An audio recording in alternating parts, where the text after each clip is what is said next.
Hello everyone, welcome back to our channel PWIT Jam and CSI Net and उद्गम series. हम लोग आज करने वाले इनहेरिटेंस बायोलॉजी।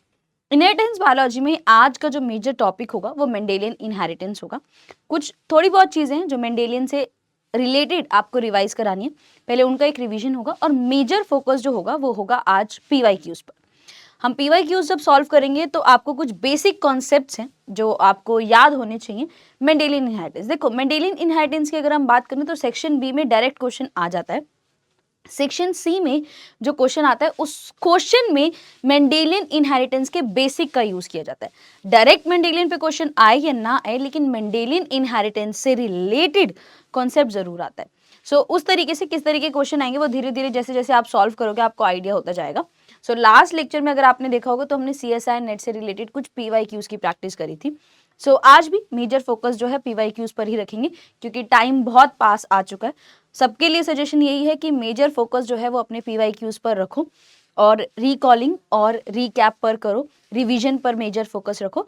जितना ज़रूरी होता है CSI नेट के लिए कॉन्सेप्ट बनाना, टॉपिक को समझना, उतना ही उसको रिवाइज करना भी ज़रूरी होता है।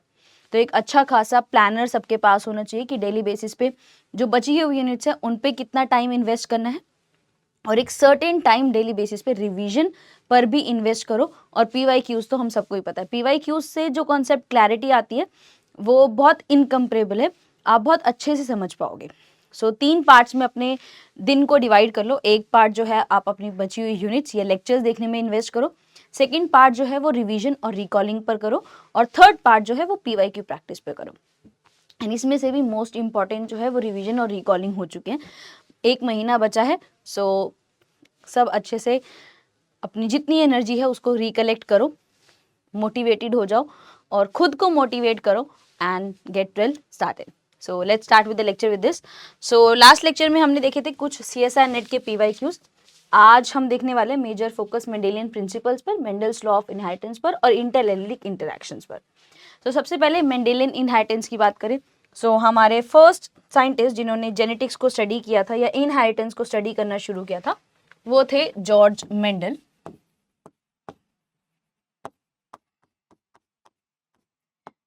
जॉर्ज मेंडल ने अपना जो काम है वो पब्लिश किया था इन द जर्नल। जर्नल का नाम कभी कभी पूछ लेता है, मतलब पहले तो बहुत बार पूछता था बट अब इतना नहीं पूछता।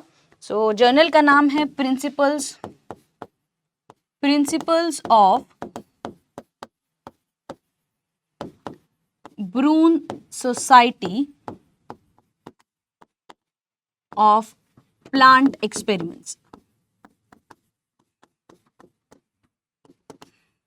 जिस जर्नल में इनका काम पब्लिश हुआ था that was principles of Brunn society of plant experiments. उसके बाद इनका जो नाम था, ठीक है, उसके बाद अगर हम बात करें तो इन्हीं के वर्क को दोबारा से रिकवर किया गया था बाय क्यूमेंस, हुगो डिवेरिस एंड टेजरमर्क। इन तीनों ने मिलके इनके काम को रीडिस्कवर किया था। एंड अगर हम बात करें मेंडल के काम की तो इन्होंने काम किया था पी प्लांट पर इनका काम था and that is our Pisum sativum. Pisum sativum में अगर हम बात करें तो इसमें डिप्लॉयड कंडीशन में 14 क्रोमोसोम्स होते हैं और अगर हम इनकी बात करें तो 7 कैरेक्टर्स जो हैं इन्होंने पढ़े थे। एंड 12 स्टैंडर्ड्स में जब सबसे पहले इनहेरिटेंस पढ़ाया जाता है तो ये जरूर बताया जाता है कि पाइसम सटाइवम ही क्यों, पी प्लांट ही क्यों, क्योंकि शॉर्ट लाइफ साइकिल है, लाइफ साइकिल बहुत छोटी है, सेल्फ पॉलिनेशन शो करता है, इजी टू ग्रो प्लांट है एंड उसके साथ साथ जो मेजर फायदा इसको चूज करके मेंडल को मिला था कि इसमें बहुत सारे कैरेक्टर्स अवेलेबल थे, 7 डिस्क्रीट कैरेक्टर्स अवेलेबल थे। डिस्क्रीट का मतलब क्या है? डिस्क्रीट का मतलब ये है डिफरेंट, 7 एक दूसरे से बिल्कुल अलग अलग कैरेक्टर्स अवेलेबल थे जिसे मेंडल ने स्टडी किया था एंड इनको अपने सभी के सभी प्रिंसिपल्स की डिस्कवरी हुई थी। 7 करेक्टर्स को पढ़ा था, तो कौन कौन से 7 करेक्टर्स को पढ़ा था? सो डोमिनेंट एंड रिसेसिव रिलेशनशिप के अकॉर्डिंग काम करता है, dominant character and recessive character.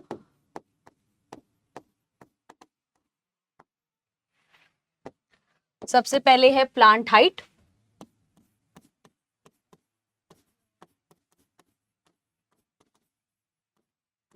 Plant height में इनको दिखे थे टॉल एंड ड्राफ।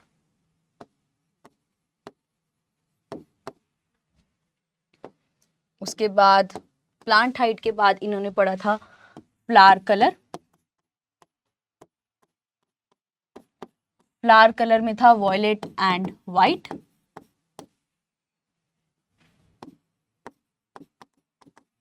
उसके बाद नेक्स्ट इन्होंने पढ़ा flower position.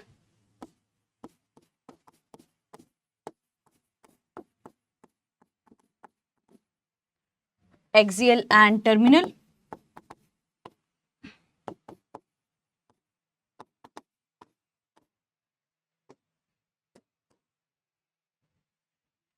Cotyledon shape,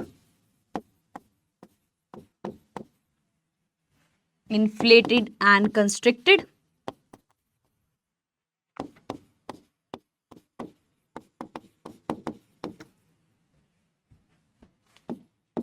cotyledon color,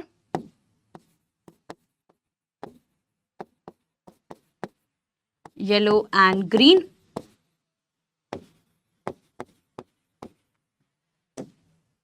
उसके बाद seed shape,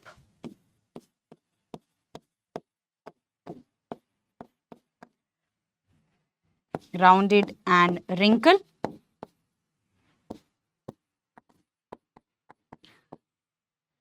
seed color,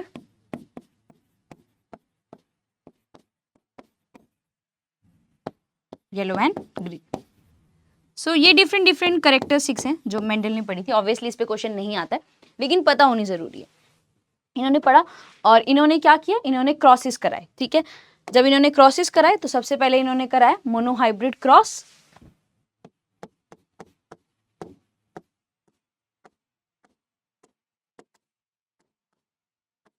mono means 1।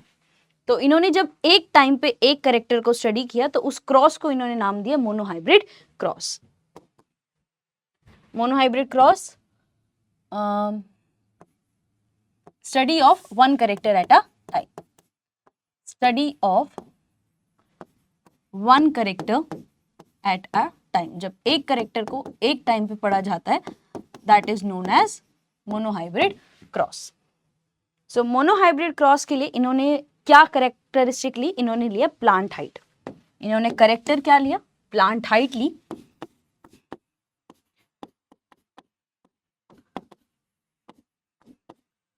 जहां पर इन्होंने एक टॉल प्लांट को क्रॉस किया एक ड्राफ्ट प्लांट के साथ। जहां पर इन्होंने क्रॉस किया एक ड्राफ्ट प्लांट के साथ, एंड जो F1 जनरेशन आई that was tall. F1 generation जो आई, F1 जनरेशन जो आई that was tall. F1 generation का कराया गया क्रॉस, सेल्फिंग कराई गई।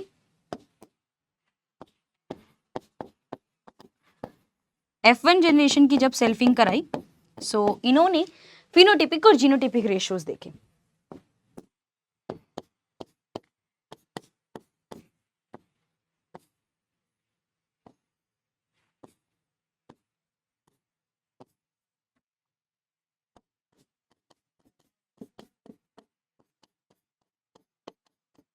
फिनोटिपिक एंड जीनोटिपिक रेशियो देखे तो ये आपके tall tall tall and dwarf. So ध्यान से देखोगे, बहुत सारे बच्चे ऐसे होते हैं जिन्हों जीनोटिपिक और फिनोटिपिक में कंफ्यूजन होता है। जीनोटिपिक रेशियो, जीनोटिपिक रेशियो मतलब आपको जेनेटिक कॉन्स्टिट्यूशन देखना है, आपको ये देखना है कि जीन्स का कॉम्बिनेशन कौन सा है, एलील्स का कॉम्बिनेशन कौन सा है। जब आप एलील्स के कॉम्बिनेशन को पढ़ते हो तो वो जीनोटिपिक रेशियो होता है।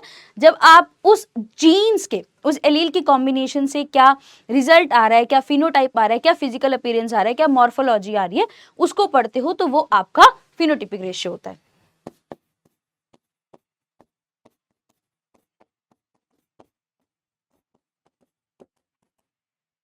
तो यहां पर अगर हम देखेंगे तो जीनोटिपिक रेशियो देखोगे तो एक कॉम्बिनेशन है कैपिटल टी का, अगला कॉम्बिनेशन है कैपिटल टी स्मॉल टी का, एंड फिर एक कॉम्बिनेशन है स्मॉल टी का।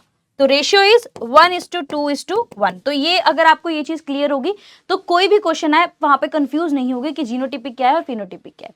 फिनोटिप क्या है, उनका मॉर्फोलॉजी क्या है, रिजल्ट क्या आया। टॉल और ड्राफ इनकी मॉर्फोलॉजी है, इनका रिजल्ट है, and that is your 3:1। So F1 generation, sorry F2 generation जब हम मोनोहाइब्रिड क्रॉस में पढ़ते हैं तो वहां पर जीनोटिपिक रेशियो होता है 1:2:1 और वहीं पर फिनोटिपिक रेशियो होता है 3:1। नाउ इसके बाद उन्होंने नेक्स्ट किया डाईहाइब्रिड क्रॉस, जहां पर इन्होंने दो डिफरेंट कैरेक्टरिस्टिक्स को कंबाइन किया और उसका एक रेशियो निकाला। सो डाईहाइब्रिड क्रॉस की अगर हम बात करते हैं सो आपको ये पता होना चाहिए डाई मतलब 2, मोनो मीन्स 1, ट्राई मीन्स 3। तो अगर आपको ये समझ में आ जाएगा कि कितने जीन्स इन्वॉल्व हैं, कितने जीन्स नहीं कितने करेक्टरिस्टिक्स इन्वॉल्व हैं, जितने करेक्टर्स इन्वॉल्व हैं, जितने ट्रेड्स इन्वॉल्व हैं, उनको देख लो कितने इन्वॉल्वमेंट है और उसके बेसिस पे आपको क्रॉस पता चल जाएगा। 3 करेक्टर्स हैं तो ट्राई हाइब्रिड, 2 करेक्टर्स हैं तो डाई हाइब्रिड, 1 करेक्टर तो monohybrid. So dihybrid cross study of 2 characters at the time, study of 2 characters at a time। तो यहां पर क्या किया जाता है, यहां पर दो चीजें ली, प्लांट हाइट लिया और सीड शेप लिया। यहां पर इन्होंने 2 करेक्टर्स लिए, प्लांट हाइट और सीड शेप। सीड कलर ले लो,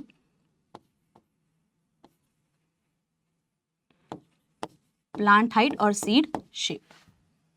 तो 2 करेक्टर्स हैं, plant height tall rounded, tall rounded को इन्होंने क्रॉस किया ड्राफ रिंकल्ड से, ड्राफ रिंकल से इन्होंने क्रॉस किया टॉल राउंडेड को ड्राफ रिंकल्ड से, एंड एज अ रिजल्ट जो इनकी F1 जनरेशन आई, ऑब्वियसली डोमिनेंट कैरेक्टरिस्टिक्स एक्सप्रेस होंगे, that was tall and rounded, that was tall and rounded. ठीक है, सो F1 आ गई, F1 की कराएंगे सेल्फिंग, F1 की कराएंगे सेल्फिंग। सो सबसे पहले गैमीट्स देख लो कौन कौन से बनेंगे, capital T R, capital T small R, small T capital R, small T small R, same combinations.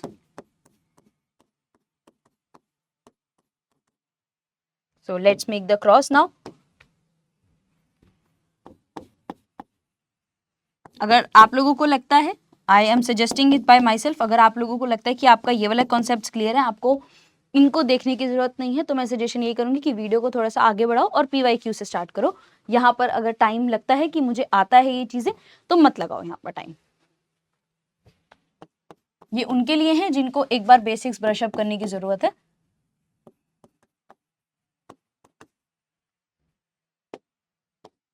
सो मैं क्रॉस बनाती हूँ एक बार।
सो यहाँ पर होगा tall rounded, tall rounded, tall rounded, tall rounded.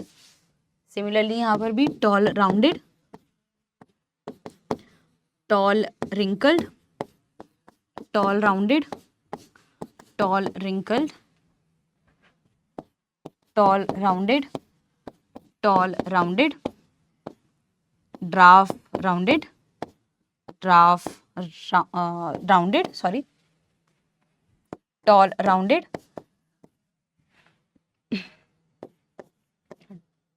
Tall wrinkled, dwarf rounded and dwarf rounded. So अगर आप यहाँ पे ध्यान से देखोगे, सो ये जो 9 है, ये 9 कॉम्बिनेशंस जो हैं, इनमें आपको टॉल राउंडेड देखने को मिलेगा। दैट इज आपको यहाँ पर डोमिनेंट करेक्टर देखने को मिलेंगे। दोनों के दोनों करेक्टर जो है वो डोमिनेंट है। सो यहाँ पर जो फिनोटाइपिक रेशियो बनता है, ध्यान से देखोगे, सो 9 जो है वो आपके टॉल राउंडेड है, वहीं पर टॉल रिंकल्ड आपके 3 है, वहीं पर ड्राफ्ट रिंकल्ड भी आपके 3 है, एंड लास्टली एक है जिसमें दोनों रिसेसिव करेक्टर्स हैं, दैट इज योर। अब ये क्वेश्चन भी कराऊंगी और फिर भी एक बार बता देती हूँ, जितना भी आप बना लो, मोनो बना लो, डाई बना लो, ट्राई हाइब्रिड, कोई भी क्रॉस आप बना लो, लेकिन पूरे क्रॉस में सिर्फ और सिर्फ एक ही ऐसा जीनोटाइप होता है जहां पे सभी के सभी जो फैक्टर्स हैं, सभी के सभी एलील्स जो हैं वो रिसेसिव स्टेट में प्रेजेंट होते हैं। जैसे आप इसमें देखो 16 प्रोजेनीज बन रही हैं, लेकिन 16 में से एक ही प्रोजेनी ऐसी है जिसमें दोनों के दोनों करेक्टर्स जो हैं वो रिसेसिव स्टेट में एक्सप्रेस हो रहे हैं। तो हमेशा आपको याद रखना है, कोई भी XYZ क्वेश्चन आ जाए, उसने अगर आपको बोला है कि कितनी ऐसी प्रोजेनी होंगी जिसमें रिसेसिव करेक्टर्स का एक्सप्रेशन होगा, सभी जीन्स के रिसेसिव करेक्ट, सभी जीन्स के 2 करेक्टर्स हम यहाँ पर पढ़ रहे हैं, दोनों के दोनों का रिसेसिव एक्सप्रेशन हो रहा है, दैट इज ओनली 1 प्रोजेनी। आपसे क्वेश्चन अगर ये पूछता है कि कितने ऐसी प्रोजेनी होंगी जिसमें सभी के सभी रिसेसिव स्टेट में एक्सप्रेस हो रहे हैं, तो वो सिर्फ और सिर्फ एक ही होती है, no matter how many genes you are studying. अगर आप 5 जीन भी स्टडी कर रहे हो तो भी आपकी एक ही प्रोजेनी ऐसी होगी जिसमें उस 5 जीन्स के रिसेसिव करेक्टर्स अवेलेबल होंगे या एक्सप्रेस हो रहे होंगे। एंड ये बहुत इंपॉर्टेंट पार्ट है, जो अभी आप क्वेश्चन भी देखोगे, ये बहुत बार पूछा जाता है। सो उसके बाद as a result of these experiments, Mendel ने अपने कुछ लॉज दिए थे। सो हम उन लॉज को रिवाइज करते हैं। First law is law of pairing of factors, law of pairing of characters, जिसमें ये लॉ कहता है कि हर एक करेक्टर जो है वो कंट्रोल होता है फैक्टर से, और फैक्टर्स हमेशा पेयर्स में प्रेजेंट होते हैं। ये स्टेट करता है characters are controlled by factors, characters are controlled by factors and factors are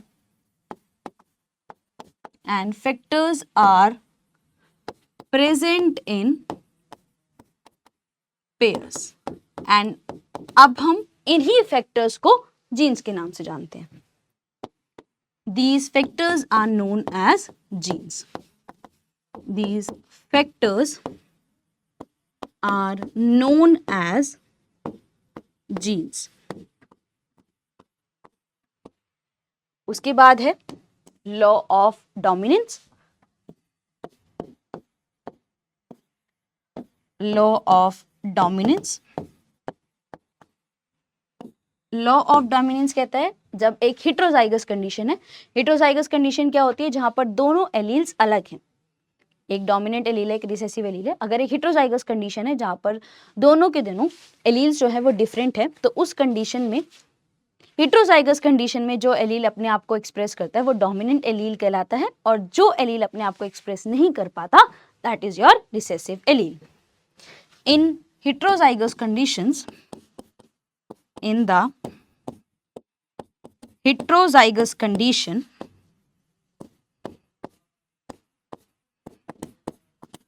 the allele that expresses itself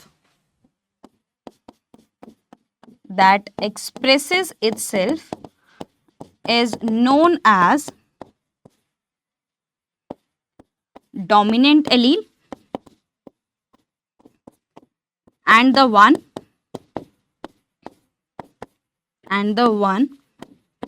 that is not expressed, or you can say suppressed, एक ऐसा जो एक्सप्रेस नहीं हुआ या सप्रेस हो गया, that is called recessive allele. अगर एक हिट्रोजाइगस कंडीशन है, हिट्रोजाइगस कंडीशन में एक एलील जो अपने आप को एक्सप्रेस करता है उसे हम डोमिनेंट एलील कहते हैं, और एक ऐसा एलील जो अपने आप को एक्सप्रेस नहीं कर पाता या फिर आप कहोगे सप्रेस हो जाता है, उसे हम रिसेसिव एलील कहते हैं। उसके बाद नेक्स्ट है law of segregation.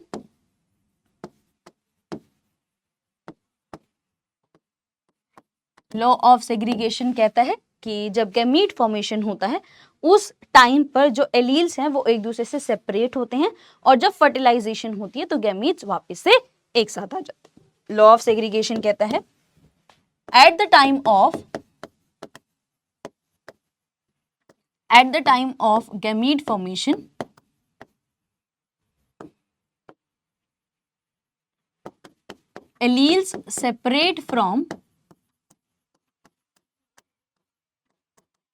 alleles separate from one another and come together at the time of fertilization। और जब फर्टिलाइजेशन होता है तो ये वापस एक साथ आ जाते हैं, and the pair of factors और is formed again. Next is law of independent assortment.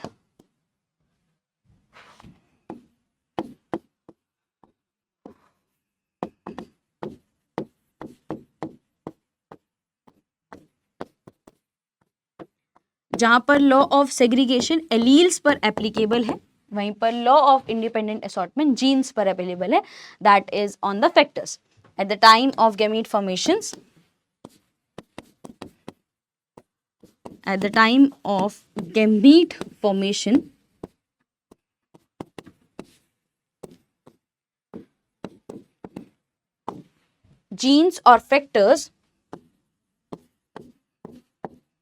genes or factors move independent of one another।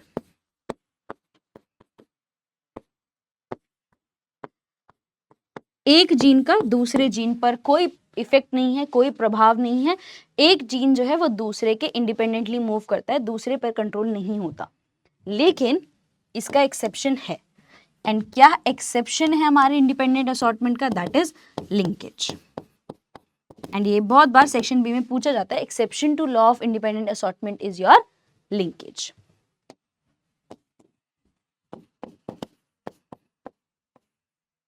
सो ये है मेंडल्स के law of pairing of factors, that is जो आपके करेक्टर्स हैं वो control होते हैं फैक्टर्स से, और फैक्टर्स हमेशा पेयर्स में प्रेजेंट होते हैं।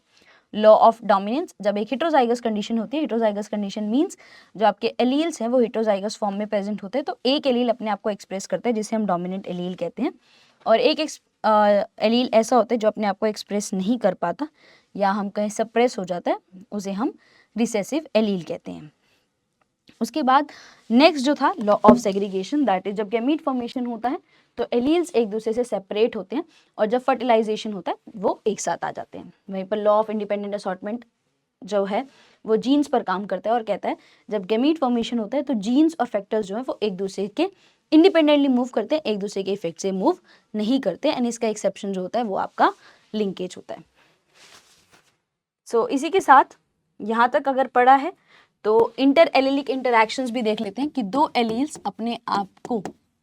एलील्स आपस में इंटरैक्शन कैसे शो करते हैं, ये कैसे इंटरैक्ट करते हैं। एक तो आप मेंडल से ही पढ़ के आते हैं, डोमिनेंट रिसेसिव रिलेशनशिप, जहां पर एक डोमिनेंट होगा एक रिसेसिव होगा, वो एक इंटर एलिलिक इंटरैक्शन है।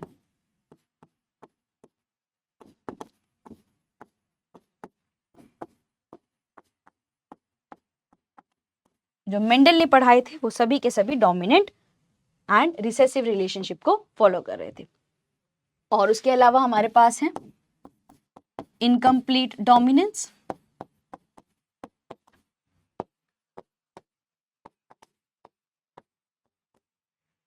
कोडोमिनेंस एंड उसके साथ साथ हेटेरोजाइगस एडवांटेज।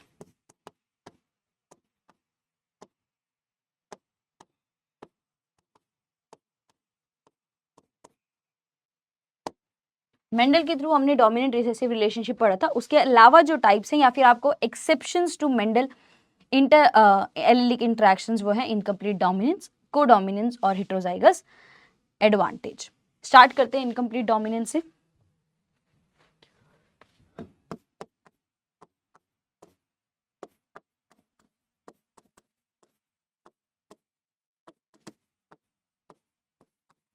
इनकम्प्लीट का मतलब क्या होता है? आधा अधूरा। इनकम्प्लीट मतलब आधा अधूरा।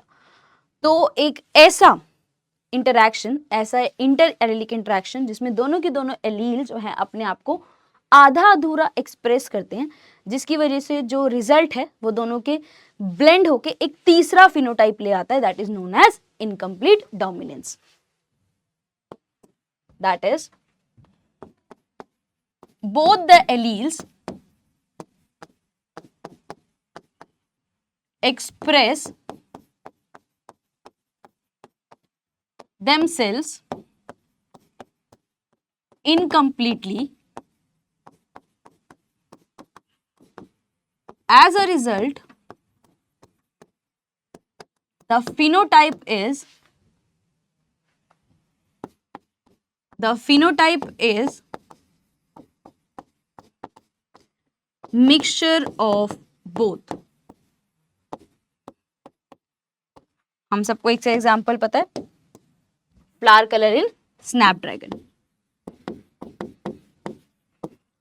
फ्लावर कलर इन स्नैपड्रैगन, जहां पर जब एक जहां पर जब एक रेड फ्लावर को क्रॉस करते हैं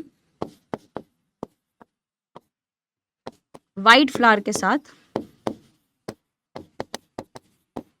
तो जो रिजल्ट होता है वो एक पिंक फ्लावर होता है।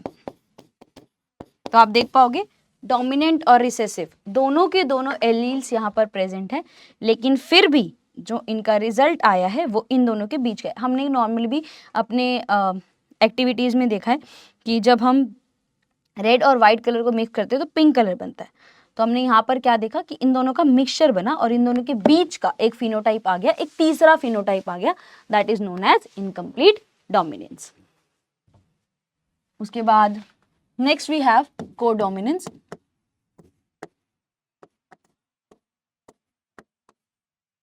कोडोमिनेंस में दोनों के दोनों एलील्स अपने आप को एक्सप्रेस भी करते हैं और जो फिनोटाइप है उसमें दोनों के फीचर्स हमें देखने को भी मिलते हैं। That is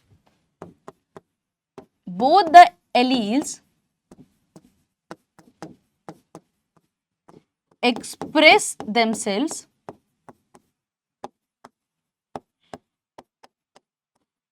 and phenotype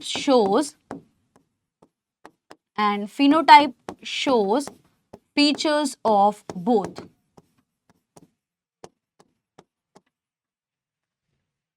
and जो रिजल्ट होता है उसमें दोनों के दोनों फीचर्स देखने को मिलते हैं। इसका एग्जाम्पल है human blood group, ABO blood group,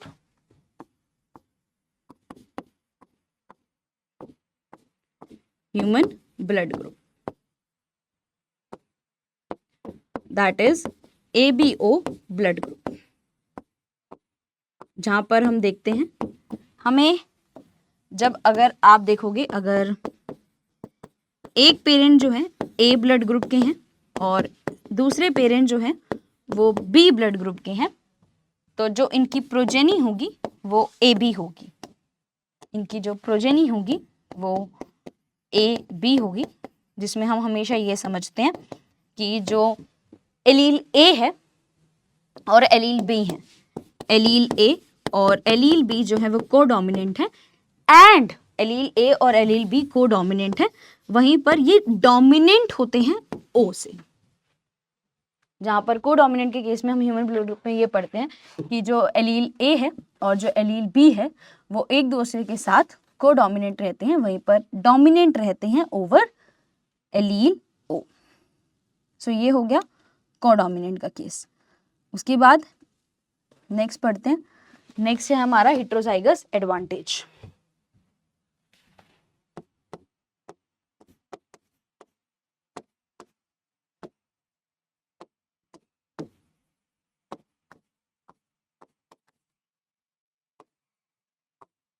heterozygous advantage ये कहता है कि अगर एक हेटेरोजाइगस कंडीशन आ जाती है, दैट इज दो डिफरेंट एलील्स आ जाते हैं, तो हेटेरोजाइगस जो कंडीशन है उसको फायदा होता है as compared to homozygous representatives. That is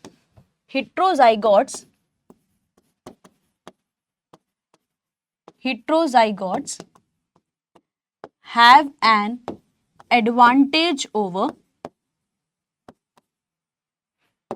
होमोजाइगोट्स। अब हम इसको एक्सप्लेन कैसे करते हैं, ध्यान से सुनना। एक मलेरिया प्रोन एरिया में जो सिकल सेल एनीमिया के हेटेरोजाइगोट्स होते हैं उन्हें एडवांटेज होता है। कैसे होता है? एक अगर मलेरिया प्रोन एरिया है, मलेरिया प्रोन एरिया में जो भी heterozygotes of sickle cell anaemia survive,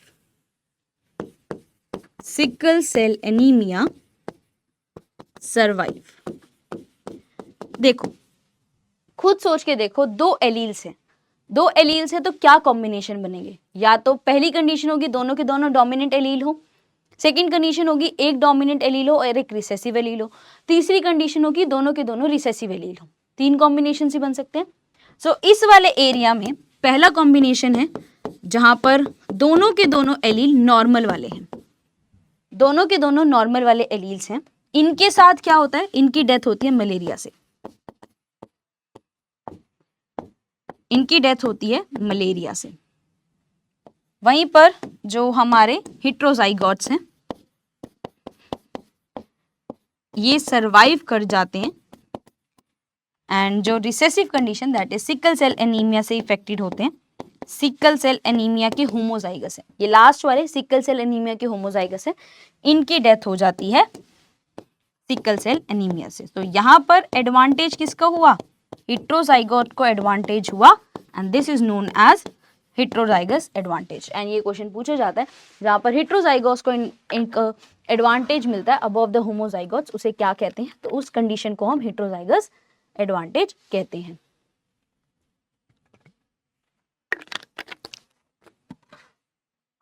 तो ये कुछ बेसिक चीजें थी मेंडेलियन इनहेरिटेंस के बारे में।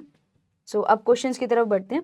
सबसे पहले Mendel's law of inheritance is applicable to nucleus, plasmid, mitochondria और प्लास्टिड्स। सिंस जो आपके मेंडल थे उन्होंने सिर्फ और सिर्फ न्यूक्लियर जीनोम पर फोकस किया था, न्यूक्लियस पर ही फोकस किया था, तो इनका जो लॉज हैं वो सिर्फ और सिर्फ न्यूक्लियस पर ही अवेलेबल हैं या आप कहोगे एप्लीकेबल हैं। उसके अलावा जो भी हैं वो हम एक्स्ट्रा क्रोमोसोमल इनहेरिटेंस पर पढ़ते हैं। Next question, possible types of gametes from genotype this would be. सबसे पहले तो कभी भी आपको ये आए कि नंबर ऑफ गैमीट्स कैसे निकालते हैं, तो उसका फॉर्मूला होता है नंबर ऑफ गैमीट्स का फॉर्मूला होता है 2n। यहां पर n क्या है? जो आपको जीनोटाइप दिया हुआ है उसमें कितने हेटेरोजाइगस पेयर हैं उसे हम कहते हैं n। n stands for number of heterozygous pairs in the given genotype। जो जीनोटाइप दिया हुआ है उसमें कितने हेटेरोजाइगस पेयर्स हैं उसे हम कहते हैं n। सो यहाँ पर अगर ध्यान से देखो कि कितने हेटेरोजाइगस पेयर हैं, 1 and 2 and 3। सो यहाँ पर n की वैल्यू हो गई 3 एंड 2⁻³ की वैल्यू हो गई 8। हेंस यहाँ पर कितने गैमीट्स पॉसिबल हैं, दैट इज 8। आप चेक भी कर सकते हो या फिर आपको और क्लैरिटी के लिए एक फॉग्ड मेथड सिखाती हूँ गैमीट्स बनाने का। सो यहाँ पर हमारे पास है capital A, capital B, capital B, capital C, capital D and capital E small E. So ये आपको जीनोटाइप है। इसके गैमीट्स कैसे बनाओगे? सो अगर आप इस वाले को देखो कैपिटल ए को, तो इससे बनने वाला गैमीट के पास कैपिटल ए जीन ही होगा। वहीं पर कैपिटल बी से बनने वाले के पास कैपिटल बी, कैपिटल सी से बनने वाले के पास capital C, capital small C दोनों हो सकते हैं। वहीं पर कैपिटल डी और स्मॉल डी के कॉम्बिनेशन से कैपिटल डी और स्मॉल डी दोनों आ सकते हैं। एंड यहाँ पर फाइनली कैपिटल ई, स्मॉल ई दोनों आ सकते हैं। Very clear. सो जब कैपिटल ए, कैपिटल बी एक ही कॉम्बिनेशन है, इसके अलावा कुछ बन नहीं सकता, तो इसको लिख लो। कैपिटल सी और स्मॉल सी को लिख लो। कैपिटल सी जब बनाएगा, 1 second, so capital A, capital B एक ही कॉम्बिनेशन है, उसके अलावा कुछ बन ही नहीं सकता कॉम्बिनेशन, तो उसको वहीं लिख लो। उसके बाद नेक्स्ट कॉम्बिनेशन उठाओ, capital C, small C, capital D बन सकता है, स्मॉल डी आ सकता है। सिमिलरली स्मॉल सी के साथ भी कैपिटल डी आ सकता है, स्मॉल डी आ सकता है। यहाँ पर भी capital E, small E, capital E, small E, capital E, small E, capital E, small E. And इन कॉम्बिनेशंस को सेटल करोगे तो ए बी, तो ये हो जाएगा A B, capital C, capital D, capital E. दूसरा होगा capital A, capital B, capital C, capital D, small E, capital A, capital C, small D, small E, capital A, capital B, capital C, small A B, small C, capital D, small. Jumping form में move करते जाओ और combinations को settle करते जाओ। A B,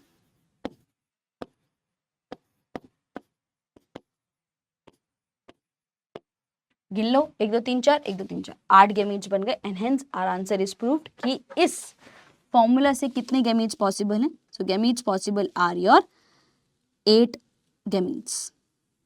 आप बहुत अच्छे से एक बार इसको अच्छे से देखिए प्लीज।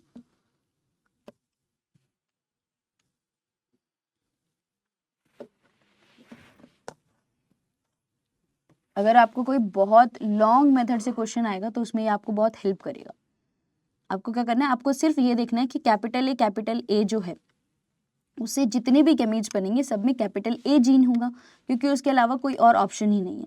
कैपिटल बी से जो गैमीट्स बनेंगे उसमें सिर्फ और सिर्फ कैपिटल बी एलील ही होगा। कैपिटल सी, स्मॉल सी से कुछ गैमीट्स के पास कैपिटल सी जाएगा, कुछ के पास स्मॉल सी जाएगा। Similarly capital D, small D से कैपिटल डी, स्मॉल डी दोनों टाइप ऑफ गैमीट्स बनेंगे।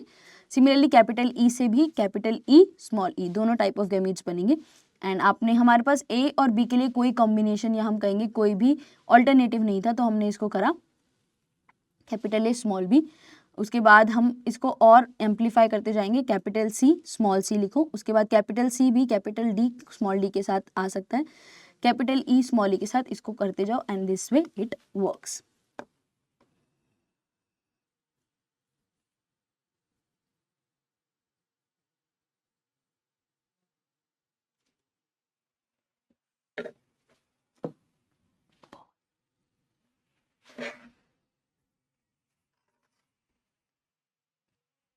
चलो, so moving forward to next question. Extra chromosomal inheritance can be detected by. So जब हमें एक्स्ट्रा क्रोमोसोमल इनहेरिटेंस को test करना होता है तो उसके लिए हम रेसिप्रोकल क्रॉस का यूज करते हैं। देखो ध्यान से समझना क्या होता है। क्रॉसेस की बात करते हैं एक बार। रेसिप्रोकल क्रॉस क्या होता है, जब आप पेरेंट्स के जीनोटाइप को एक्सचेंज कर देते हो उसे हम रेसिप्रोकल क्रॉस कहते हैं। जैसे फॉर एग्जांपल, बहुत सिंपल है, रेसिप्रोकल क्रॉस। फॉर एग्जाम्पल, सबसे पहले आपने एक फीमेल ली जिसको जीनोटाइप था कैपिटल टी, दैट इज आपने एक टॉल फीमेल ली। एंड उसके बाद आपने एक जो मेल थे उनको आपने लिया ड्राफ। इसका रेसिप्रोकल क्रॉस क्या होगा? जब आप जीनोटाइप को इंटरचेंज कर दो। नेक्स्ट क्रॉस में आप फीमेल को स्मॉल टी ले लो और मेल जो है उनको कैपिटल टी ले लो, तो ये एक रेसिप्रोकल केस है। आपने जब पेरेंट्स की जीनोटाइप को एक्सचेंज कर दिया, इंटरचेंज कर दिया, वो रेसिप्रोकल क्रॉस है। उसके बाद नेक्स्ट होता है बैक क्रॉस। आपने एक नॉर्मल क्रॉस किया, कैपिटल टी को स्मॉल टी के साथ क्रॉस किया और आपकी F1 जनरेशन आ गई कैपिटल टी स्मॉल टी। ये एक नॉर्मल क्रॉस है जो हम हमेशा करते हैं, मोनोहाइब्रिड क्रॉस है। जब आप इस F1 जनरेशन को क्रॉस करोगे किसी भी एक पेरेंट से, कैपिटल टी वाले से भी कर सकते हो और कैपिटल टी स्मॉल टी वाले से भी कर सकते हो, इसे हम कहते हैं बैक क्रॉस। लेकिन स्पेसिफिकली अगर आप F1 जनरेशन को रिसेसिव पेरेंट के साथ क्रॉस करते हो तो इसे हम कहते हैं टेस्ट क्रॉस। सो हम हमेशा याद रखते हैं कि जो हमारा टेस्ट क्रॉस है वो हमारे बैक क्रॉस का एक स्पेशल एग्जाम्पल है जो हम देखते हैं, ठीक है। सो ये आपको तीनों क्रॉसेस याद करने। जब आप दोनों पेरेंट्स के जीनोटाइप को इंटरचेंज करते हो तो वो एक रेसिप्रोकल क्रॉस कहलाता है। और अगर आपको एक्स्ट्रा क्रोमोसोमल इनहेरिटेंस डिटेक्ट करना होता है तो आप रेसिप्रोकल क्रॉस करते हो। वहीं पर अगर आपको कभी भी ये अप्लाई करना है, जैसे फॉर एग्जांपल एक बहुत सिंपल सी चीज है, अगर एक डोमिनेंट फिनोटाइप आ रहा है, जैसे आपने फर्स्ट केस में देखा था, अगर एक टॉल F1 आ रही है तो वो कैपिटल टी से भी टॉल आ सकती है और कैपिटल टी स्मॉल टी से भी टॉल आ सकती है। डोमिनेंट जो है वो अपने होमोजाइगस हेटेरोजाइगस दोनों कंडीशन में एक्सप्रेस होता है। तो dominant phenotype homozygous condition capital T में भी एक्सप्रेस होता है और कैपिटल टी स्मॉल टी में भी एक्सप्रेस होता है। अब क्या था, अगर टॉल प्लांट आ रहा है तो वो कैपिटल टी का था या कैपिटल टी स्मॉल टी का था, अगर हमें ये पता लगाना है तो उसके लिए हम यूज करते हैं टेस्ट क्रॉस का। लेकिन अगर आपको एक्स्ट्रा क्रोमोसोमल इनहेरिटेंस पढ़ना है कि जो आपका इनहेरिटेंस है वो न्यूक्लियस पर डिपेंडेंट है या डिफरेंट ऑर्गेनेल पर डिपेंडेंट है, तो उसके लिए आप यूज करते हो रेसिप्रोकल क्रॉस का। इंपॉर्टेंट, डिप्लॉयड मेज has 10 pairs of chromosome. 10 pairs of chromosome का मतलब क्या है? 20 क्रोमोसोम्स इसके पास हैं। 10 पेयर्स ऑफ क्रोमोसोम का मतलब है इसके पास 20 क्रोमोसोम्स है। Number of chromosome at metaphase 1, metaphase 1 पर तो कितने क्रोमोसोम होंगे? एनाफेज पर जाके होमोलोगस क्रोमोसोम का सेपरेशन होता है ना, मेटाफेज पे तो नहीं होता, तो मेटाफेज पे इसके पास कितने क्रोमोसोम होंगे? That is your 20। इसी में एक टाइप ऑफ क्वेश्चन ये आता है, क्रोमेटिड्स कितने होंगे? अगर पूछा जाए क्रोमेटिड्स कितने होंगे तो एक क्रोमोसोम कितने क्रोमेटिड का बनता है? 2 क्रोमेटिड्स का बनता है। 20 क्रोमोसोम कितने के होंगे? 40 क्रोमेटिड्स का। तो आपको ये हमेशा याद रखना है, क्रोमोसोम के टर्म्स में क्वेश्चन पूछ रहा है या क्रोमेटिड्स के टर्म में क्वेश्चन पूछ रहा है, वो आपको पता होना चाहिए। ये आपका एक कंप्लीट क्रोमोसोम है, ये एक क्रोमोसोम है एंड उसमें ये एक क्रोमेटिड है, ये दूसरा क्रोमेटिड है। 2 आर्म्स होती है एंड 2 आर्म्स को हम क्रोमेटिड्स कहते हैं। सो क्रोमेटिड की टर्म में क्वेश्चन आए, ये क्रोमोसोम, ये आपको बहुत स्पेसिफिक रहना है। Typical Mendelian dihybrid ratio is 9:3:1। Next question, among the following Mendelian inheritance is obeyed by quantitative traits. Quantitative traits क्या होते हैं? या तो डोमिनेंट या रिसेसिव, ठीक है, 2 ही ऑप्शंस होंगे। क्वांटिटेटिव मींस क्वांटिटेटिव एक्सप्रेशन करना, या तो कंप्लीट एक्सप्रेशन या बिल्कुल एक्सप्रेशन नहीं। सो क्वांटिटेटिव ट्रेट्स जो होते हैं वो आपके मेंडेलियन इनहेरिटेंस से कंट्रोल होते हैं। In test cross F1 progeny is crossed with, अभी बताया बैक क्रॉस का एक स्पेशल केस होता है टेस्ट क्रॉस, जहां पर प्रोजेनी को क्रॉस किया जाता है रिसेसिव पेरेंट के साथ। The possible number of gametes from the genotype this। अब यहाँ पर heterozygotes कितने हैं? यहाँ पर भी heterozygotes हमारे पास 3 हैं, 1, 2 and 3। So this is your 2 to the power 3, that is 8 gametes। Next question, C value measures। C value क्या बताती है कि एक हेप्लॉइड जीनोम में कितना DNA कंटेंट है, उसको हम C value कहते हैं। Haploid content of genome, that is एक डिप्लॉइड जीनोम को अगर हेप्लॉइड जीनोम का पार्ट ले, दैट इज एक सेट ऑफ क्रोमोसोम्स अगर लेते हैं तो उन एक सेट ऑफ क्रोमोसोम में कितना जीनोम है उसे हम C वैल्यू कहते हैं। Mendelian law of independent assortment is due to the arrangement of chromosome during. Independent assortment is about separation of genes. Separation of genes कब होता है? एलील्स नहीं पूछ रहा, ध्यान से समझना. ये एक क्रोमोसोम है. क्रोमोसोम से जब क्रोमेटिड्स अलग होते हैं तो एलील अलग होते हैं. जब आपके क्रोमोसोम से क्रोमेटिड अलग होते हैं तो एलील्स अलग होते हैं. लेकिन जब होमोलोगस क्रोमोसोम्स अलग होते हैं तो जीन्स अलग होते हैं. जब होमोलोगस क्रोमोसोम्स अलग होते हैं तो एलील्स अलग होते हैं. और होमोलोगस क्रोमोसोम्स कब अलग होते हैं? वो होते हैं eight the time of anaphase 1. तो इंडिपेंडेंट असॉर्टमेंट कब एप्लीकेबल होता है? एनाफेज 1 पर. और जो आपका इन लॉ ऑफ सेग्रीगेशन है, that is law of allele separation, वो कब एप्लीकेबल होता है? वो एप्लीकेबल होता है एनाफेज 2 में. Okay, in a cross depicted below this, आपने एक क्रॉस किया, capital A small A, capital B small B, capital C small B को एक क्रॉस किया है सेम के साथ. Predict the proportion of following genotypes. कैसे करोगे? जो नॉर्मल मेथड्स है हमारे पास ये होते हैं कि हम सारे गैमीट्स बनाएंगे, इस वाले पेरेंट से जो गैमीट्स बनेंगे वो बनाएंगे, इस पेरेंट से जो बनाएंगे, फिर उसके बाद एक पुनेट स्क्वायर बनाएंगे, उसके बाद हम पूरा क्वेश्चन सॉल्व करेंगे. हम बिल्कुल नहीं करेंगे. हम यहाँ पर शॉर्टकट करेंगे. कैसे शॉर्टकट करेंगे? हम सबसे पहले इंडिविजुअली हर जीन्स को क्रॉस करेंगे. मैं क्या बोल रही हूँ? इंडिविजुअली हर जीन्स को अलग करो. कैपिटल ए का क्रॉस कैपिटल ए स्मॉल ए का क्रॉस करो कैपिटल ए स्मॉल ए के साथ. इंडिविजुअली जीन्स उठाने हैं. Capital A small A, capital A small A, combinations बनाओ. Capital A capital A capital A capital A capital A small A and small A small A. Similarly next वाले की तरफ बढ़ो.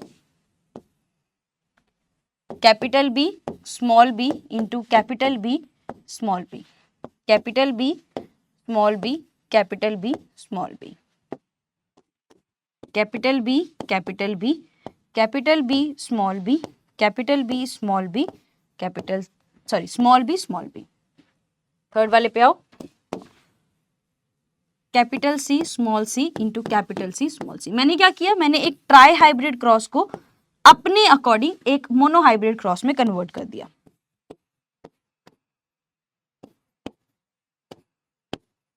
चलो अब मैं देखूंगी कैपिटल ए फर्स्ट वाले पे आओ. स्मॉल ए की कितनी प्रोबेबिलिटी है? 1/4. सिमिलरली स्मॉल बी की 1/4. उसके बाद कैपिटल सी स्मॉल सी की 2/4. That amounts to 1/4 into 1/4 into 2/4. That is 1/4. तो इस जीनोटाइप के आने की प्रोबेबिलिटी कितनी है? 1/4. यहाँ पर हमें पूरा पुनेट स्क्वायर नहीं करना, हमें इंडिविजुअली जीनोटाइप्स देखने हैं और उसके बाद हम कॉम्बिनेशंस करेंगे. सिमिलरली नेक्स्ट क्वेश्चन की तरफ देखो. Capital A small A 2/4, capital B 1/4, उसके बाद स्मॉल सी 1/4. मिलाते हैं. 2/4 into 1/4 into 1/4.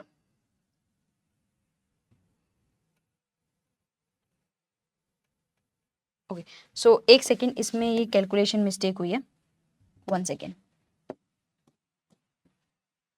1/4 into 1/4 into 2/4.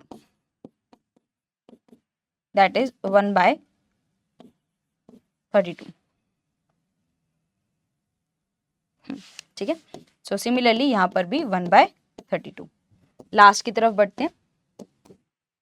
Small A and small A, capital B small B small C 1/4. Match करते हैं.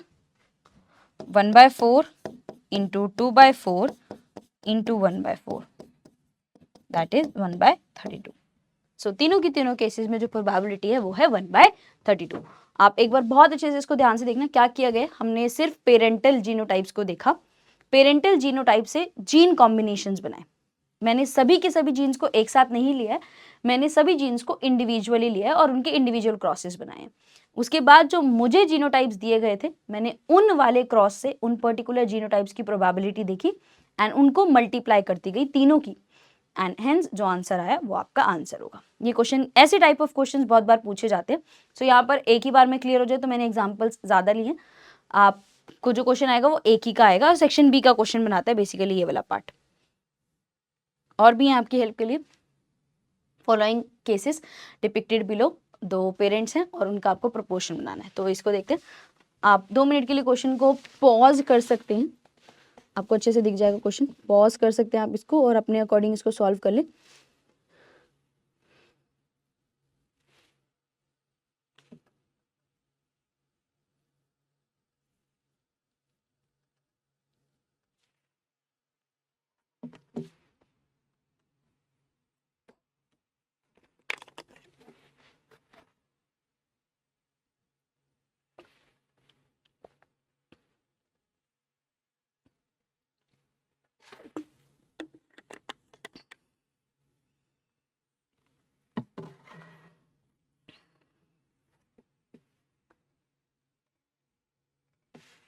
चलो, आई होप कर लिया होगा आपने पॉज करके क्वेश्चन को।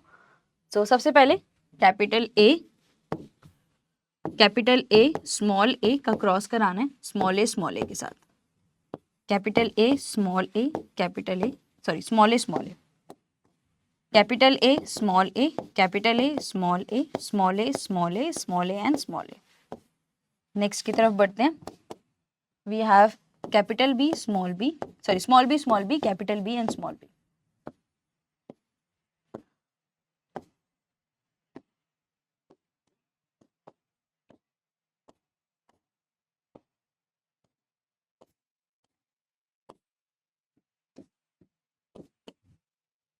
Capital C into small C and small C once again. तो यहाँ से सिर्फ हमारे पास एक ही कॉम्बिनेशन है, capital C small C. Check करते हैं क्वेश्चन को। फर्स्ट क्वेश्चन में देखना है कैपिटल ए स्मॉल ए, ठीक है। कैपिटल बी भी ठीक है। कैपिटल सी थर्ड वाले जीन को देखो, इसको स्पेसिफिकली इसको देखो, क्या ये कॉम्बिनेशन बन रहा है? नहीं बन रहा ना, तो इसके बनने की प्रोबेबिलिटी कितनी है? 0। सो इस पूरे जीनोटाइप की प्रोबेबिलिटी कितनी हो गई? 0।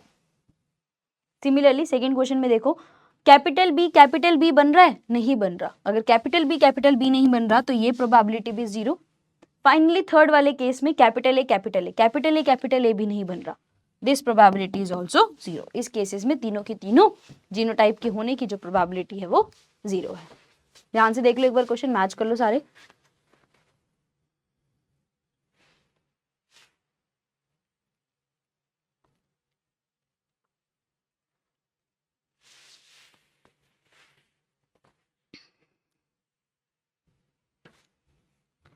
In a cross depicted below this, calculate the phenotypic ratio of F2 generation। ये चीज ध्यान रखना, F1 नहीं पूछ रहा था आपसे, F2 पूछ रहा था, तो ये आपको बहुत क्लियर होना चाहिए। Capital T small Y capital R into small T capital Y small R. ध्यान से देखोगे तो यहाँ से एक जो गैमीट बनेगा capital T small Y capital R, and यहाँ से जो बनेगा small T capital Y small R. यहाँ से हम F1 निकालेंगे। F1 जो आएगी यहाँ से that would be capital T capital Y capital R small R. तो ये हमारी F1 जनरेशन है। चाहिए क्या F2 जनरेशन का? सो F2 जनरेशन के लिए capital T capital Y capital R small R into capital T capital Y. तो ये हमारे F2 जनरेशन है। F2 जनरेशन को कैसे करेंगे? ठीक है, सो F2 जनरेशन के लिए भी इंडिविजुअली लेंगे, जैसे पिछले वाले क्वेश्चन में देख के आए थे। कैपिटल टी स्मॉल टी को क्रॉस करो कैपिटल टी स्मॉल टी से, फिनोटिपिक रेशियो निकालना है। So capital T small T capital T small T capital T capital T small T capital T small T small T and small T. ध्यान से देखोगे तो यहाँ पर 3/4 प्लांट्स जो होंगे वो टॉल होंगे, 3/4 टॉल होंगे, एंड जो 1/4 होंगे वो ड्राफ होंगे। सिंपल, चारों में से 3/4 टॉल होंगे और 1/4 ड्राफ होंगे। Next question, next genotype capital T small Y, sorry capital Y small Y, capital Y small Y, capital Y small Y. Genotype obviously आपको क्वेश्चन में अलग अलग मिलेंगे, मैं एक जनरल बता रही हूँ कि कैसे होता है क्वेश्चन। यहां पर भी देखोगे 3/4 राउंड होंगे एंड 1/4 सॉरी 3/4 येलो होंगे, सॉरी 3/4 येलो एंड 1/4 जो होंगे वो ग्रीन होंगे। थर्ड वाला जीन उठाओ, capital R small R into capital R small are.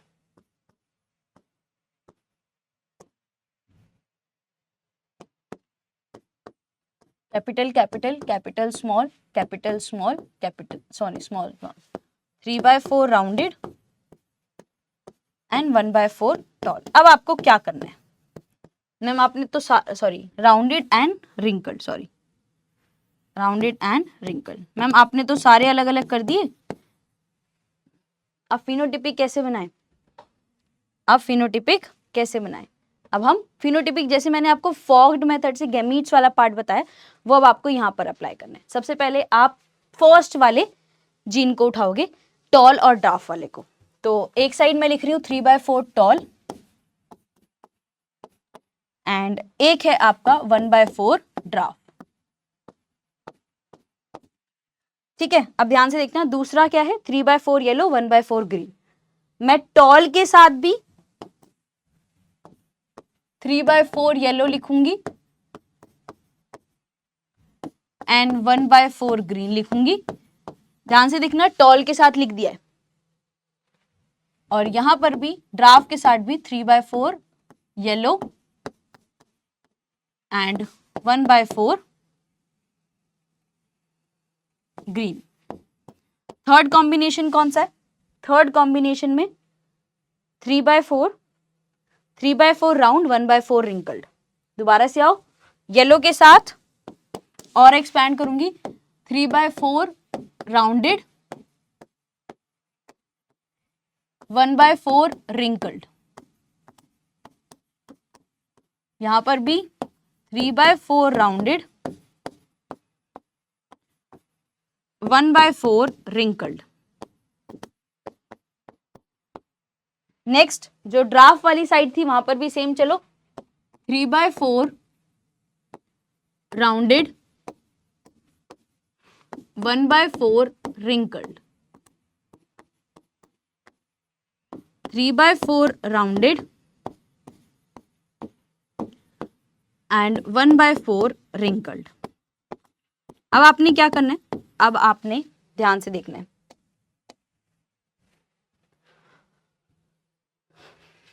अब हम यहां चलेंगे, यहां से यहां, यहां से यहां। तो ये आपका है 3/4 into 3/4 into 3/4, that is 27/64। Next 3/4 3/4 1/4, 3/4 3/4 1/4 9/64। Similarly 3/4 1/4 3/4, 3/4 into 3/4 into 1/4 that is 9/64। Similarly यहाँ पर करो 3/4 into 1/4 into 1/4 that is 3/64। Done। Next slide, draft वाले से चलो same 1/4 into 3/4 into 3/4 that is 9/64। यहाँ पर 3/64, नेक्स्ट वाले में 3/64 एंड लास्ट में 1/64। अभी समझा के आई हूं ना कि सिर्फ और सिर्फ एक लौता ऐसा जीनोटाइप होता है जहां पर तीनों रिसेसिव होते हैं, ड्राफ ग्रीन रिंकल्ड तीनों रिसेसिव। कितनी प्रोजेनी में से, 64 में से सिर्फ एक प्रोजेनी ऐसी जिसमें सारे के सारे रिसेसिव है। यहां से रेशियो निकालेंगे 27/64 993, that is 27/64 is to 9/64 is to 9/64 is to 3/64 is to 9/64 is to 3/64 is to 3/64 and 1/64. And the ratio is 27 into 9. 27 is to 9 is to 9 is to 9 is to 3 is to 3 is to 3 is to 1. I know. So this is your ratio. And हमेशा याद रखना जब भी आप ratio लिखेंगे तो आप highest value, that is 27 was your highest value, highest value से आप लोएस्ट की तरफ जाएंगे. 27 आपकी हाईएस्ट वैल्यू थी, हाईएस्ट वैल्यू से आप लोएस्ट वैल्यू की तरफ गए, दैट इज योर 1. तो ये है आपका फिनोटिपिक रेशियो. सबसे पहले क्या करना है, इंडिविजुअली कॉम्बिनेशंस करने हैं. इंडिविजुअली कॉम्बिनेशंस जब बनाओगे तो जीनोटाइप्स को इंडिविजुअल कर लो कि कितनी प्रोबेबिलिटी किस जीनोटाइप की है, फिनोटाइप की है, सॉरी जीनोटाइप की नहीं, फिनोटाइप की, किस फिनोटाइप की कितनी प्रोबेबिलिटी है, उसके अकॉर्डिंग आपको कॉम्बिनेशंस बनाने हैं and finally you will get the ratio. देखो यही क्वेश्चन की मैं बात करी थी. Genes A, B and C control thin phenotypes which assort independently. A plant with the genotype this is cell. What is the probability for progeny which shows the dominant phenotype for at least one of the phenotype controlled by gene A, B and C? वो आपसे ये पूछ रहा है कि कितनी ऐसी progeny है जिसमें एटलीस्ट एक ना एक जीनोटाइप जो है वो डोमिनेंट होगा ही होगा. कितनी ऐसी प्रोजेनी होंगी जिसमें एटलीस्ट मतलब कम से कम एक ना एक डोमिनेंट तो होके रहेगा. कम से कम एक डोमिनेंट का मतलब इसके अपोजिट सोचो. कम से कम एक डोमिनेंट का मतलब एक ऐसी प्रोजेनी कितनी होंगी जिनके पास सभी रिसेसिव होंगे. सभी रिसेसिव किसके पास होते हैं, सिर्फ एक के पास. मतलब बाकी 63 जो हैं उनमें कोई ना कोई तो डोमिनेंट होके रहेगा. अदरवाइज एक ही कंडीशन आती है जब तीनों रिसेसिव हो जाए. तीनों रिसेसिव सिर्फ एक प्रोजेनी में होते हैं. सो ये बहुत अच्छा क्वेश्चन है. अगर आपको बहुत तसल्ली से इस क्वेश्चन को रीड करना, समझना क्या लिखा हो, इन्होंने पूछा है कितनी ऐसी प्रोजेनी है जिनके पास एटलीस्ट एक डोमिनेंट है. एटलीस्ट एक डोमिनेंट होना ही चाहिए. एटलीस्ट एक डोमिनेंट का मतलब क्या है कि 63 ऐसी होंगी जिसमें एक ना एक तो डोमिनेंट होगा ही होगा.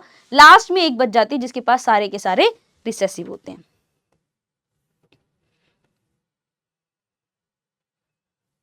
उसके बाद let's proceed to next question.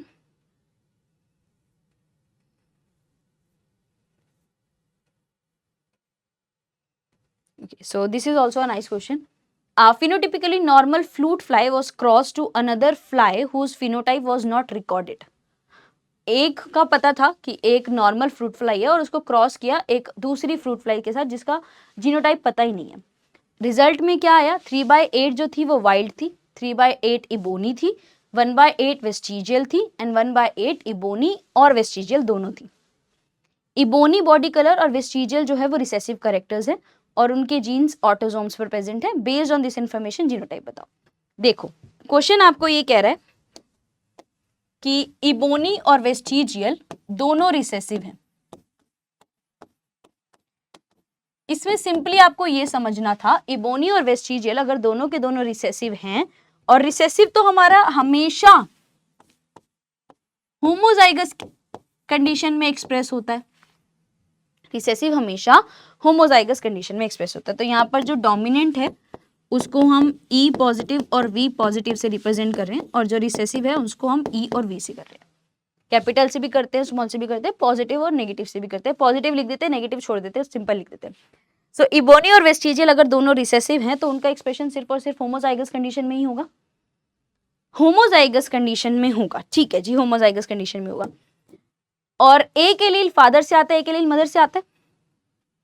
एक एलील आएगा फादर से, एक एलील आएगा मदर से, एक एलील फादर से, एक एलील मदर से. अगर एलील पास ऑन करना है नेक्स्ट जनरेशन को तो पेरेंट्स के पास वो एलील होना भी जरूरी है. वेरी सिंपल ना. हमें एक एलील अपने पेरेंट्स से फादर से मिलता है, एक एलील मदर से मिलता है. अगर हमें एक पर्टिकुलर एलील चाहिए, अगर एक फादर को स्मॉल ई पास ऑन करना है तो उनके पास स्मॉल ई होना भी तो चाहिए ना. यहां पर देखो मदर के पास भी स्मॉल ई होना ही चाहिए. यहां पर इस पेरेंट के पास स्मॉल ई है लेकिन इस पेरेंट के पास स्मॉल ई है ही नहीं, तो ये पास ऑन कैसे करेंगे, हमारा फिनोटाइप कैसे आएगा, तो ये ऑप्शन नहीं हो सकता. सिमिलरली यहां पर देखो इन पेरेंट्स के पास स्मॉल ई है और इनके पास नहीं है स्मॉल ई, कैसे आएगा, आ ही नहीं सकता. यहां पर देखोगे इस क्वेश्चन में बी और डी दोनों सही हैं. इट्स जस्ट दैट कि दोनों अपोजिट हैं. इसको आगे पीछे करके लिखा हुआ, यही यहाँ पर है, ये यहाँ पर है। तो अगर हमने सिर्फ ये समझ लिया था, और ये बहुत बार जब मैंने बैचेस में देखा है तो ये बहुत बार देखा है कि बच्चों को ये समझ ही नहीं आता कि रिसेसिव जो है वो हमेशा होमोजाइगस कंडीशन में एक्सप्रेस होता है। सिंपली अगर आपको कभी भी क्वेश्चन आया है कि हमें जीनोटाइप बता दो, तो आप सबसे पहले ये देख लो कि रिसेसिव कौन सा है, और ये समझ जाओ कि अगर रिसेसिव है तो वो हमेशा होमोजाइगस कंडीशन में एक्सप्रेस होगा।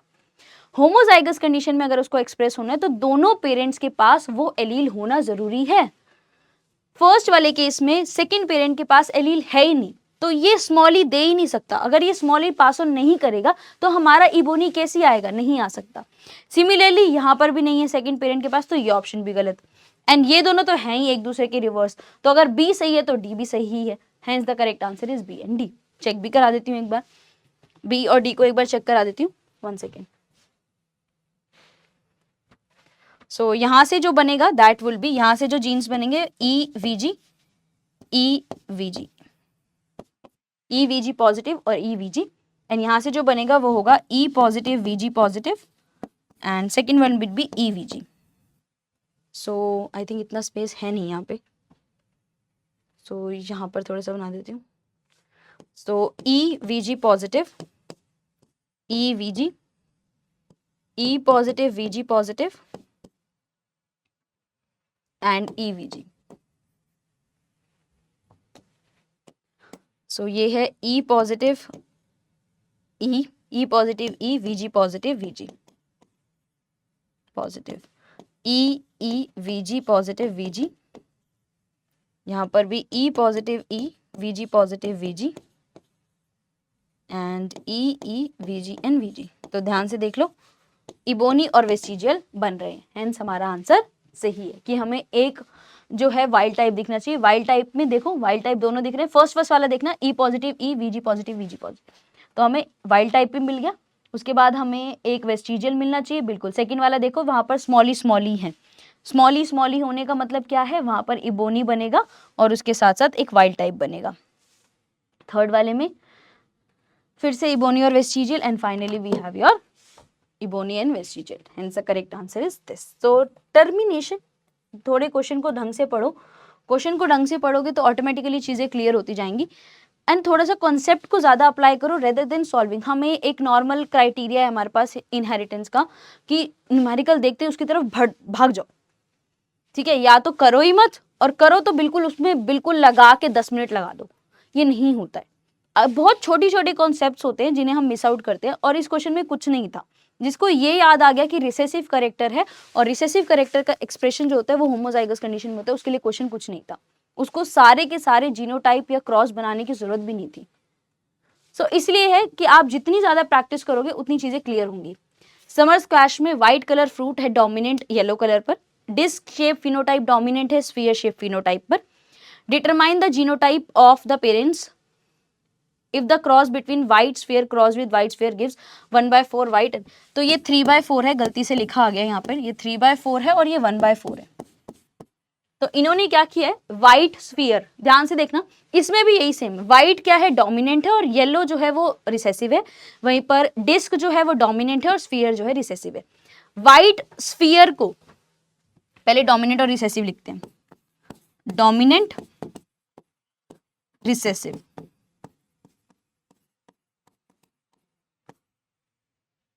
डोमिनेंट कौन सा है, व्हाइट डोमिनेंट है येलो पर, व्हाइट डोमिनेंट है येलो पर।